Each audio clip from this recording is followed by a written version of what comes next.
પવિત્ર યાત્રાધામ ચોટીલામાં લાંબા વિરામ બાદ સારો વરસાદ વરસતા ખેડૂતોમાં અનેરી ખુશી જોવા મળી રહી છે। જ્યારે ચોટીલા ડુંગરના પગથિયા પર વરસતા વરસાદના નયનરમ્ય દ્રશ્યો કેમેરામાં કેદ થયા છે। ઘણા લાંબા સમયથી ચોટીલામાં વરસાદ ન વરસતા ખેડૂતો મૂંઝવણ અનુભવી રહ્યા હતા અને ચાતક નજરે વરસાદની રાહ જોઈ રહ્યા હતા। ત્યારે ગઈકાલે રાત્રે ચોટીલા તાલુકામાં 2.5 થી 3 ઇંચ જેટલો વરસાદ વરસતા જગતના તાતના ચહેરા પર અનેરી ખુશી જોવા મળી હતી। ચોટીલાની બજારોમાં જાણે નદીઓ વહેતી હોય તેવા પાણીના દ્રશ્યો જોવા મળ્યા હતા। અમુક જગ્યાએ લોકોના વાહનો પણ વરસાદના કારણે બંધ થઈ ગયેલા નજરે પડી રહ્યા હતા।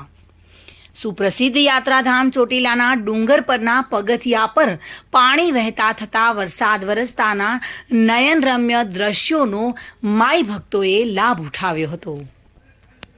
જગદીશસિંહ ઝાલા સાથે bureau report, today Gujarati news.